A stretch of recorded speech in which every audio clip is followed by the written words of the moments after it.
Hello students, स्वागत है आप सभी का पॉली वाला टेक्निक के एक नए वीडियो में। और इस वीडियो में हम पॉलिटेक्निक फर्स्ट सेमेस्टर के अप्लाइड केमिस्ट्री सब्जेक्ट के मोस्ट इंपॉर्टेंट क्वेश्चंस को देखेंगे। बहुत सारे बच्चों की बात करें तो उनको मालूम नहीं होता है क्या पढ़ना है, कैसे पढ़ना है। जैसे बहुत सारे बच्चे अभी भी आवर्त सारणी वगैरह पढ़ रहे हैं, हाइड्रोजन ब्लॉक, ये पी ब्लॉक कहते हो तो डी ब्लॉक कहते हो। तो मैं आपको बता दूं कि आवर्त सारणी वगैरह, मेंडलीफ की आवर्त सारणी हो चाहे जितनी भी आवर्त सारणी है, वो आपकी सिलेबस से इस बार निकाल दिया गया। आपके सिलेबस में नहीं है, बच्चों के पास जानकारी है नहीं, पता नहीं कहाँ कहाँ से कैसे कैसे क्या क्या चीजें पढ़ रहे हैं। पता चले कि पढ़ के बहुत अच्छे से गए और वो चीज एग्जाम में आए ही ना, और जो आने वाला है वो पढ़ ही नहीं रहे हैं। तो आपको ये लेटेस्ट जो नया सिलेबस है, इसमें आपको सारी चीजें मालूम होनी चाहिए कि जो आपकी आवर्त सारणी है, मेंडलीफ की आवर्त सारणी, या फिर जितनी भी एसपी डी ब्लॉक के तत्व वगैरह हो गए, हाइड्रोजन ग्रुप हो गया, इन सब सारी चीजों से आपके क्वेश्चन वगैरह, क्योंकि ये आपके सिलेबस से निकाल दिया गया है। और अभी आपने नया शायद एनसीईआरटी का भी सिलेबस देखा होगा, उसमें आपके पीरियोडिक टेबल वगैरह भी निकाल दिया गया है। तो इससे आपके क्वेश्चन वगैरह, जो आवर्त सारणी वाला आपका टॉपिक था, वो आपके सिलेबस से निकाल दिया गया है। वो चीजें आपको नहीं पढ़नी है। हम इस लेक्चर में केवल इंपॉर्टेंट क्वेश्चंस को देखेंगे कि आपके कौन कौन से इंपॉर्टेंट क्वेश्चन है जो इस बार आपके बोर्ड परीक्षा में सीधे तौर पे पूछे जाने वाले हैं। सबसे पहले तो चलिए कुछ सिलेबस के बारे में जानकारी प्राप्त कर लेते हैं। जानकारी मैं आपको दे दूं कि किस चैप्टर का, किस यूनिट का कितना वेटेज है, कितने आपके टोटल यूनिट है। तो यहाँ पे आपको इंटरफेस पे दिख रहा होगा। सबसे पहले आपका यूनिट दिख रहा होगा atomic structure, chemical bonding and solution. इसमें आपके 3 चैप्टर हो जाएंगे, परमाणु संरचना, रासायनिक बंध और विलयन। ठीक है, ये आपका हो सकता है कि बुक में आपका एक ही करके दिया होगा, लेकिन ये आपके 3 अलग अलग चैप्टर हैं। इससे आपके फर्स्ट यूनिट से 12 मार्क्स के पूछे जाएंगे। देखिए सभी में कह लीजिए कि इक्वली डिस्ट्रीब्यूशन है यहाँ पे। सबसे हर एक यूनिट से 12-12 नंबर के आपके क्वेश्चन एराइज होंगे। दूसरा आपका वाटर हो गया, जल हो गया। तीसरा आपका इंजीनियरिंग मटेरियल्स, अभियांत्रिकी पदार्थ हो गया। चौथा आपका chemistry of fuel and lubricants हो गया। ईंधन और स्नेहक का रसायन विज्ञान हो गया। और पांचवा आपका इलेक्ट्रोकेमिस्ट्री, विद्युत रसायन हो गया। सबका देखिए वेटेज सेम है, 12-12 अंक के आपके कहेगी हर एक यूनिट से क्वेश्चन पूछे जाएंगे। अब इसमें देखिए चैप्टर डिवाइड है, पार्ट यहाँ पे आपको दिख रहा होगा। टोटल आपके 9 चैप्टर्स बनेंगे। पहला चैप्टर है आपका परमाणु संरचना, दूसरा है आपका रासायनिक बंध और तीसरा है आपका विलयन। ठीक है, इन तीनों में से देखिए 4-4 नंबर के क्वेश्चन पूछे जाएंगे। और इन तीनों में से, चूंकि ये आपका यूनिट फर्स्ट है और आपको मालूम है कि यूनिट फर्स्ट से आपके 12 मार्क्स के क्वेश्चन पूछे जाने वाले हैं, तो जो सबसे ज्यादा आपके बनते हैं क्वेश्चन, वो आपके चैप्टर सेकंड से बनते हैं, रासायनिक बंध से बनते हैं, जिसमें आपका संकरण हो गया और आपका केमिकल बॉन्डिंग हो गया कि कैसे कैसे बॉन्डिंग, कौन कौन सी बॉन्डिंग होती है। और आपका संकरण तो काफी ज्यादा इंपॉर्टेंट है, तो दूसरे चैप्टर से काफी ज्यादा क्वेश्चन बनते हैं। हो सकता है कि यहाँ से आपका 6 बन जाए और इन दोनों को मिलाकर के 6, यानी कि यहाँ से 3 बने, यहाँ से 3 बने। जो आपका एटॉमिक स्ट्रक्चर हो गया, इससे आपके 1-1 नंबर के क्वेश्चन बनते हैं, या फिर 2 या फिर 2.5 नंबर में क्वेश्चन देंगे, तो वही आपका रदरफोर्ड का परमाणु मॉडल है। अभी मैं आपको बताऊंगा कौन कौन सी इंपॉर्टेंट क्वेश्चन है। तो ये 3 चैप्टर हो गए। फिर चौथा आपका वाटर जल हो गया, पांचवा आपका अभियांत्रिकी पदार्थ इंजीनियरिंग मटेरियल्स हो गया, छठा आपका इसी का पार्ट हो गया आपका बहुलक हो गया। फिर सातवां आपका ईंधन एवं स्नेहक का रसायन विज्ञान हो गया, आठवां आपका विद्युत रसायन हो गया और नौवां आपका संक्षारण हो गया। ये आपके टोटल 9 चैप्टर रहने वाले हैं।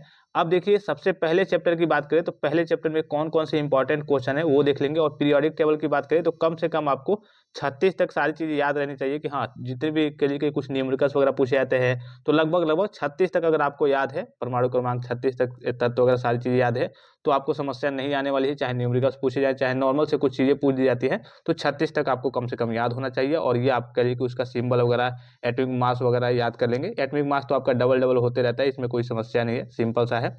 अब देखिए इंपॉर्टेंट क्वेश्चन को देखते हैं। कुछ बेसिक से डिफिनेशन है। सबसे पहले मैं आपको वो बता दूं कि परमाणु क्रमांक क्या होता है, किसे कहते हैं। तो किसी तत्व के परमाणु नाभिक में उपस्थित प्रोटॉनों की संख्या को उस तत्व का परमाणु क्रमांक कहते हैं। इसे जेड से निरूपित करते हैं। आप सभी स्टूडेंट्स को मालूम होगा कि कोई भी आपका तत्व होगा, मान लीजिए कि आपका हाइड्रोजन हो गया, तो किसी तत्व के परमाणु के नाभिक में उपस्थित प्रोटॉनों की संख्या को उस तत्व का परमाणु क्रमांक कहते हैं। चलिए सबसे पहले एक बार मैं आपको फिगर या फिर डायग्राम के माध्यम से समझा दूं थोड़ा बहुत, कि आपको आपके सारे डाउट्स वगैरह क्लियर हो जाएंगे। ये देखिए परमाणु आपको मालूम है कि आपका गोलाकार होता है। ये आपका परमाणु हो गया। इसमें ये आपका बीच में आपका नाभिक होता है और नाभिक में आपके प्रोटॉन और न्यूट्रॉन होते हैं। नाभिक में आपके क्या होते हैं, प्रोटॉन और न्यूट्रॉन होते हैं। और इलेक्ट्रॉन इसके बाहर कह लिए कि वृत्ताकार कक्षाओं में क्या करते हैं, चक्कर लगाते हैं। प्रोटॉन की बात करें तो इस पे आपका कहिए कि धनावेश होता है। इलेक्ट्रॉन की बात करें तो इस पे आपका ऋणावेश होता है। और न्यूट्रॉन की बात करें तो इस पे ना ही कोई धनावेश होता है, ना ही कोई ऋणावेश होता है। ये आपका न्यूट्रल होता है। ये तो सभी स्टूडेंट्स को मालूम होगा। अभी डायग्राम के माध्यम से भी हम नीचे समझेंगे। सबसे पहले बेसिक से डिफिनेशन देख लीजिए। परमाणु क्रमांक हो गया, फिर न्यूक्लियन हो गया। न्यूक्लियन की बात करें, देखिए किसी परमाणु के नाभिक में उपस्थित प्रोटॉन और न्यूट्रॉन को ही एक साथ न्यूक्लियन कहते हैं। जैसे कि अभी मैंने आपको बताया कि आपका परमाणु हो गया, इसमें नाभिक हो गया, नाभिक में न्यूट्रॉन और प्रोटॉन रहते हैं। इलेक्ट्रॉन आपके बाहर के लिए वृत्ताकार कक्षाओं में चक्कर लगाते हैं। तो ये जो न्यूट्रॉन और प्रोटॉन हो गया, प्रोटॉन और न्यूट्रॉन हो गया, इसको अगर एक साथ कहना हो तो इसे हम क्या कह देंगे, न्यूक्लियन कह देंगे। फिर द्रव्यमान संख्या किसी परमाणु के नाभिक में उपस्थित समस्त प्रोटॉन व न्यूट्रॉन अर्थात न्यूक्लियनों की संख्याओं का योग परमाणु की द्रव्यमान संख्या कहलाती है। इसे ए से निरूपित करते हैं। जैसे आपका मान लीजिए कि ये परमाणु हो गया, इसके नाभिक में जो आपके न्यूट्रॉन और प्रोटॉन है, ठीक है, इसी के करिए कि जो इनका योग होगा, इनकी संख्याओं का योग होगा, उसी को हम क्या कहते हैं, द्रव्यमान संख्या कहते हैं। यहाँ देखिए किसी परमाणु के नाभिक में उपस्थित समस्त प्रोटॉन व न्यूट्रॉन अर्थात न्यूक्लियन, प्रोटॉन और न्यूट्रॉन को न्यूक्लियन कहते हैं, किस संख्याओं का योग उस परमाणु की द्रव्यमान संख्या कहलाती है। और इसे निरूपित किससे करते हैं, ए से करते हैं। यहाँ पे इसका फार्मूला भी दिख रहा होगा, A equal to P plus N या फिर A equal to Z plus N, ठीक है। फिर देखिए परमाणु भार क्या होता है, किसी परमाणु में उपस्थित समस्त कणों इलेक्ट्रॉन, प्रोटॉन तथा न्यूट्रॉन की संख्याओं का योग उस तत्व का परमाणु भार कहलाता है। अब चूंकि इलेक्ट्रॉन का द्रव्यमान नगण्य होता है, अतः द्रव्यमान संख्या लगभग परमाणु भार के बराबर होता है। सबसे छोटा आपका क्या होता है, परमाणु होता है। परमाणु में भी आपके 3 होते हैं, इलेक्ट्रॉन, प्रोटॉन और न्यूट्रॉन होते हैं। तो सबसे छोटा, अगर कभी कभी ऐसे एमसीक्यू में पूछ लिया जाता है कि सबसे छोटा क्या होगा, लाइन से दे देगा सीक्वेंस में, ऐसे कह देगा कि हाँ परमाणु सबसे छोटा होता है, उसके बाद से पदार्थ दे देगा और उसके बाद से अणु दे देगा, फिर दूसरे ऑप्शन में दे देगा कि सबसे छोटा पदार्थ हो गया, फिर आपका कहिए कि अणु हो गया, फिर परमाणु हो गया, ऐसे करके सीक्वेंस बना करके। तो सबसे छोटा आपको याद रखना है परमाणु होता है। अब 2 या 2 से अधिक जब परमाणु मिलेंगे तो आपके अणु का निर्माण होगा, मॉलिक्यूल्स का निर्माण होगा, और इसके बाद से 2 या 2 से ज़्यादा या फिर अधिक कहिए कि अणु मिलेंगे तब आपके पदार्थ का निर्माण होता है। तो सबसे छोटा आपका क्या होता है, परमाणु होता है। और परमाणु में ही आपके इलेक्ट्रॉन, प्रोटॉन और न्यूट्रॉन होते हैं। इलेक्ट्रॉन, प्रोटॉन और न्यूट्रॉन आपके परमाणु के क्या होते हैं, मूल कण होते हैं, ठीक है। परमाणु किसे कहते हैं, किसी पदार्थ का सबसे छोटा हिस्सा जिसे रासायनिक रूप से तोड़ा नहीं जा सकता, परमाणु कहलाता है। ये डाल्टन के अनुसार है, जो डाल्टन वैज्ञानिक थे उन्होंने ये सारे कथन दिए थे कि हाँ परमाणु क्या होता है, किसी पदार्थ का सबसे छोटा हिस्सा होता है जिसे रासायनिक रूप से कभी भी तोड़ा नहीं जा सकता है, वो परमाणु कहलाता है। इनका एक और डिफिनेशन है, देखिए द्रव का वह सूक्ष्मतम कण जो रासायनिक अभिक्रिया में बिना विभाजित हुए भाग लेता है, परमाणु कहलाता है। ये भी डाल्टन के अनुसार था। अब देखिए जब नई नई चीजें आती गई, नए नए एक्सपेरिमेंट होते गए, तो नए शोधों के अनुसार क्या पता चला, आधुनिक प्रयोगों के आधार पर यह सिद्ध हो चुका है कि परमाणु स्वयं विभिन्न प्रकार के अति सूक्ष्म कणों से मिलकर बना है, जिन्हें मूल कण या परमाणुिक कण कहते हैं। इसमें क्या होते हैं, इलेक्ट्रॉन, प्रोटॉन और न्यूट्रॉन परमाणु संरचना के प्रमुख मूल कण हैं। एक्सपेरिमेंट वगैरह होते गए, बाद में हुआ तो उसमें ये पता चल गया कि हाँ परमाणु कली की वो भी कुछ कणों से मिलकर बना है, जिसे कली के मूल कण कहते हैं। और मूल कण कौन कौन से हैं, इलेक्ट्रॉन, प्रोटॉन और न्यूट्रॉन, अर्थात कह सकते हैं कि जो आपका परमाणु है वो भी आपका सबसे छोटा नहीं है, उससे भी छोटे आपके इलेक्ट्रॉन, प्रोटॉन और न्यूट्रॉन है, उससे मिलकर के आपका परमाणु बना है। फिर परमाणु से मिलकर के आपका अणु बना है, मॉलिक्यूल्स बने हैं, फिर अणु से मिलकर के आपका सब्सटेंस है, यानी कि पदार्थ वगैरह बनते हैं, ठीक है। ये आपके कुछ चीजें दिख रही होंगी इंटरफेस पे, जैसे इलेक्ट्रॉन, इसका प्रतीक दिख रहा होगा, इसको आप याद कर लेंगे। एक एक नंबर में कभी कभी पूछ लिया जाता है एमसीक्यू टाइप में, या फिर एक एक नंबर में या फिर fill in the blanks type में पूछ लिया जाएगा। कहाँ इलेक्ट्रॉन का प्रतीक क्या होता है, ऋण आवेश होता है या फिर धनावेश होता है, इसका द्रव्यमान क्या होता है, इसके खोजकर्ता कौन है, कब इसकी खोज की गई थी। तो ये एक एक नंबर के एमसीक्यू टाइप के या फिर एक एक नंबर के 1 वर्ड टाइप के क्वेश्चन वगैरह यहाँ से आपके बन सकते हैं, इसको देख लेंगे। इंपॉर्टेंट आपके चालू होते हैं यहाँ से। एटॉमिक स्ट्रक्चर हो गया, स्ट्रक्चर के बारे में मैंने आपको बताया था। ये देखिए एक परमाणु हो गया, और परमाणु में कहिए कि बीच में आपका नाभिक होता है, नाभिक में आपके न्यूट्रॉन और प्रोटॉन रहते हैं, यहाँ पे एरो दिख रहा होगा। और इसके बाहर जो वृत्ताकार कक्षाएं होती है, इसमें आपके इलेक्ट्रॉन होते हैं, इलेक्ट्रॉन कहिए कि वृत्ताकार कक्षाओं में गति करते हैं। ये जो आपका दिख रहा होगा ये नाभिक है, रेड कलर में। सारी चीजें आपके कहिए कि पीडीएफ में भी, नोट्स भी जाकर के आप एप्लीकेशन से, पॉली वाला टेक्निक एप्लीकेशन से जाकर के डाउनलोड कर सकते हैं, देख लेंगे वहां से सारे इंपॉर्टेंट क्वेश्चन मेंशन किए गए हैं। नाभिक देखिए, नाभिक के बारे में, परमाणु के केंद्र में स्थित वह धनावेशित अति सूक्ष्म स्थान जिसमें परमाणु का लगभग समस्त द्रव्यमान केंद्रित रहता है, नाभिक कहलाता है। जितने भी लगभग मोटा मोटी जितना भी आपके परमाणु का द्रव्यमान होता है वो आपके नाभिक में उपस्थित रहता है। और नाभिक आपका क्या होता है, धनावेश होता है, क्योंकि प्रोटॉन पे धनावेश होता है। और न्यूट्रॉन की बात करें तो वो तो न्यूट्रल होता है, उस पर ना ही ऋणावेश होता है ना ही धनावेश होता है। तो नाभिक आपका क्या हो गया, एक प्रकार से धनावेश हो गया। यहाँ आप देखिए पहली कक्षा, ये आपकी पहली कक्षा हो गई।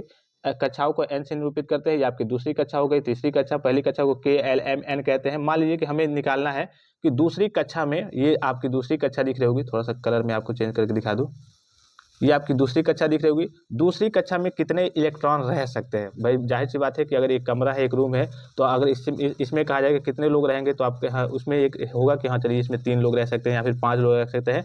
इसी प्रकार से पहली कक्षा, दूसरी कक्षा, तीसरी कक्षा में परमाणु के नाभिक के बाहर जितनी भी कक्षाएं होती है, उसमें पहली कक्षा में कितने लोगों की या फिर कितने इलेक्ट्रॉन रह सकते हैं, दूसरी कक्षा में कितने इलेक्ट्रॉन रह सकते हैं, अधिकतम सीमा कितनी है। तो इसको हम कैसे निकालते हैं, 2n² से निकालते हैं। जिससे मान लीजिए n क्या है, यहाँ पे कक्षाओं की संख्या है। मान लीजिए कि हमें दूसरी कक्षा में निकालना है कि दूसरी कक्षा में कितने इलेक्ट्रॉन रह सकते हैं। दूसरी कक्षा में 2 और 2 का आप स्क्वायर करेंगे तो देखिए 2 और ये आपका 4 हो जाएगा, तो 2 × 4 = 8 हो जाएगा। यहाँ पे 8 यानी कि 8 इलेक्ट्रॉन अधिकतम आपके करिए कि दूसरी कक्षा में रह सकते हैं। इसी प्रकार से तीसरी कक्षा का निकाल सकते हैं। पहली कक्षा का निकालना है तो 2n²। पहली कक्षा का n का मान क्या है, पहली कक्षा मतलब k का मान क्या है, 1 है यहाँ पे, तो 2 और 1 का स्क्वायर आपका 1 ही होता है, तो 2 × 1 आपका 2 हो जाएगा। तो यहाँ पे पहली कक्षा में 2 रहेंगे, दूसरी कक्षा में 8 रहेंगे, तीसरी कक्षा में 18 रहेंगे। ऐसे ही आप आगे अगर मान लीजिए कि आपकी 5वीं कक्षा में पूछ ले तो 5वीं कक्षा का निकाल सकते हैं 2n² के फार्मूले से। ये काफ़ी सिंपल है, काफ़ी आसान है। कभी-कभी एक नंबर पे यहाँ से न्यूमेरिकल वगैरह आपके पूछ जाते हैं। देखिए यहाँ पे सारी चीज़ें मेंशन है, पहली कक्षा को k, दूसरी को l, m, n ऐसे कहते चले जाते हैं। और यहाँ पे n का मान 1 होगा, n का मान 2 होगा। पहली कक्षा मतलब n का मान 1, यहाँ पे n का मान 2, n का मान 3 ऐसे करके। और यहाँ पे देखिए कलर बाय कलर यहाँ पे दिख रहा होगा, जैसे कि यहाँ पे आपको दिख रहा होगा ये पिंक कलर में है, ठीक है, तो पिंक कलर वाला प्रोटॉन है, ये आपका ब्लू कलर में है न्यूट्रॉन है। प्रोटॉन और न्यूट्रॉन आपके नाभिक में उपस्थित होते हैं। ये आपके देखिए येलो कलर में है न्यूक्लियस, यानी कि ये आपका नाभिक है। फिर ये इलेक्ट्रॉन दिख रहा होगा, ये ग्रीन वाले आपके इलेक्ट्रॉन है। ये आपका पूरा ब्लैक में जो दिख रहा होगा ये आपका एटम है। और ये आपका ऑर्बिट और सेल जिसे कहते हैं, ये आपका येलो कलर में दिख रहा होगा, जो लाइनिंग वगैरह ये आपके ऑर्बिट होते हैं, सेल होते हैं, जिसमें इलेक्ट्रॉन के लिए कि वृत्ताकार कक्षाओं में घूमते हैं, ठीक है। यहाँ पे देखिए ये भी कुछ नोट में पॉइंट मेंशन है, इसको भी आप देख लेंगे। परमाणु की खोज ये भी आपसे नहीं पूछेगा, फिर भी मैं आपको थोड़ा बहुत बता रहा हूँ कि भारतीय दार्शनिक महर्षि करात पहले व्यक्ति थे जिन्होंने बताया था कि सभी पदार्थ बहुत छोटे कणों से बने होते हैं जिन्हें परमाणु कहा जाता है। ये पहले व्यक्ति थे जिन्होंने परमाणु के बारे में बताया था। फिर देखिए परमाणु शब्द ग्रीक शब्द एटोमोस से आया है, जिसका अर्थ है अविभाज्य। ग्रीक दार्शनिक डेमोक्रिटस ने इस शब्द को गढ़ा। उनका मानना था कि पदार्थ छोटे छोटे कणों से बना होता है जिन्हें और विभाजित नहीं किया जा सकता। ये दूसरे व्यक्ति थे जिन्होंने परमाणु के बारे में बताया था, तो ये आपके एग्जाम में नहीं पूछा जाएगा। ऑर्बिट और सेल, कक्ष या कोष और परमाणु कक्षक। तो देखिए कक्ष या सेल क्या होता है, अभी मैंने आपको बताया कि परमाणु के नाभिक के चारों ओर उपस्थित जिसमें इलेक्ट्रॉन वृत्ताकार कक्षाओं में घूमते हैं उसे हम क्या कहते हैं, कक्ष या फिर कोष कहते हैं। और परमाणु कक्षक क्या होता है कि नाभिक के चारों ओर स्थित वह त्रिविमीय क्षेत्र जिसमें इलेक्ट्रॉन पाए जाने की संभावना सबसे अधिक होती है, परमाणु कक्षक कहलाता है। मान लीजिए कि नाभिक हो गया, नाभिक के चारों ओर, जैसे मान लीजिए कि आप किसी रूम में रहते हैं तो रूम मान लीजिए कि एक तरीके से उसका कुछ एरिया होता होगा, और अगर हम कक्ष या फिर कोष की बात करें तो ये तो आपका एक तरीके से वृत्ताकार का लिए पथ होता है जिसपे इलेक्ट्रॉन घूमते हैं। लेकिन वही अगर हम मान लीजिए कि परमाणु कक्षक की बात करें तो कक्षक मतलब मान लीजिए एक तरीके से पूरा एरिया, जिस एरिया में कहिए कि इलेक्ट्रॉन वगैरह ज्यादा पाए जाने की संभावना होती है, वो आपका 3D कली के शेप होता है। तो यहाँ पर देखिए वही त्रिविमीय क्षेत्र जिसमें इलेक्ट्रॉन पाए जाने की संभावना सबसे अधिक होती है। एक तरीके से रूम कमरा मान लीजिए कि हाँ उसमें काफी ज्यादा इलेक्ट्रॉन जो है कहिए कि पाए जाने की संभावना सबसे ज्यादा है, उसी को हम क्या कहते हैं, परमाणु कक्षक कहते हैं। एक और डिफिनेशन है, इसको भी आप देख लेंगे। फिर देखिए यहाँ से आपका सबसे मेन टॉपिक स्टार्ट होता है कि रदरफोर्ड का परमाणु मॉडल। अब यहाँ से इंपॉर्टेंट क्वेश्चन देख लीजिए पहले चैप्टर का, या फिर आपसे रदरफोर्ड का परमाणु मॉडल पूछेगा या फिर कहिए कि इसके दोष पूछे जाएंगे। रदरफोर्ड का परमाणु मॉडल आपसे पूछ सकता है, इंपॉर्टेंट क्वेश्चन है, या फिर रदरफोर्ड के परमाणु मॉडल के दोष। अब बहुत सारे बच्चे दोष को या फिर दोष कहिए या फिर कहिए कि कमियां, और कई बार आपसे एग्जाम में पूछा गया है रदरफोर्ड के परमाणु मॉडल के दोष या फिर रदरफोर्ड के। मान लीजिए कि आपने पढ़ लिया कि हाँ रदरफोर्ड का परमाणु मॉडल क्या है, कि हाँ परमाणु गोलाकार होते हैं, परमाणु सूक्ष्म तथा विद्युत उदासीन होते हैं, परमाणु के नाभिक में धनावेश होता है और इसमें परमाणु का ज्यादातर द्रव्यमान होता है, नाभिक के चारों ओर ऋणात्मक आवेशित इलेक्ट्रॉन होते हैं जो कलिक वृत्ताकार कक्षाओं में घूमते हैं, परमाणु में ज्यादातर खाली स्थान होता है, खाली जगह होता है, धनावेशित नाभिक। ये सारी चीजें सिंपल है, वही मैंने आपको ऊपर बताई। अब इसमें कभी कभी ये होता है कि बच्चे तो सब पढ़ लेते हैं, अब पूछ लेता है कि रदरफोर्ड के परमाणु मॉडल की कमियां लिखिए, इसके दोष क्या थे, क्या क्या कमियां थी, उन्होंने किस चीज के बारे में नहीं बताया था। तो ये एक इंपॉर्टेंट टॉपिक बन जाता है। कभी कभी एग्जामिनर ऐसे घुमा के जो पेपर बनाते हैं घुमा के पूछ देते हैं, और आपने बहुत अच्छे से पढ़ा है रदरफोर्ड के परमाणु मॉडल, बोर का परमाणु मॉडल बहुत अच्छे से पढ़ लिया है, लेकिन उसके जब दोष पूछ लिए जाते हैं तब आप फंस जाएंगे। तो रदरफोर्ड का परमाणु मॉडल हो चाहे बोर का परमाणु मॉडल हो, अब बोर क्या है, रदरफोर्ड के बाद आए, उन्होंने क्या किया, एक्सपेरिमेंट किया, तो उन्होंने क्या किया, रदरफोर्ड की कुछ कमियां निकाली कि हाँ ये इन्होंने नहीं बताया, और फिर उनकी भी कुछ कमियां थी, उन्होंने भी कई सारी चीजों के बारे में नहीं बताया। तो दोनों के आपके परमाणु मॉडल, रदरफोर्ड और बोर के परमाणु मॉडल को आपको देख लेना है, और उसके कहिए कि दोष को देख लेना है। फिर एक है आपका टॉपिक यहाँ पे देखिए हाइड्रोजन स्पेक्ट्रम। हाइड्रोजन परमाणु के बोर या फिर बोहर कहिए मॉडल पर आधारित हाइड्रोजन स्पेक्ट्रम की व्याख्या, ये भी आपका एक इंपॉर्टेंट क्वेश्चन है। फिर देखिए नेक्स्ट क्वेश्चन है आपका, इसमें जो इंपॉर्टेंट है आपका क्वांटम, ठीक है, क्वांटम संख्या। इससे आपका न्यूमेरिकल ज्यादातर उम्मीद यही है कि हाँ न्यूमेरिकल में ही आपका 1 या फिर 2 नंबर से देगा। अगर ऐसे देता है तो आपका 2.5 नंबर या फिर 2 नंबर में देगा कि हाँ क्वांटम संख्याएं क्या होती हैं और इसके कौन कौन से क्वांटम्स हैं क्या होती है, सबको करिए कि परिभाषित कीजिए।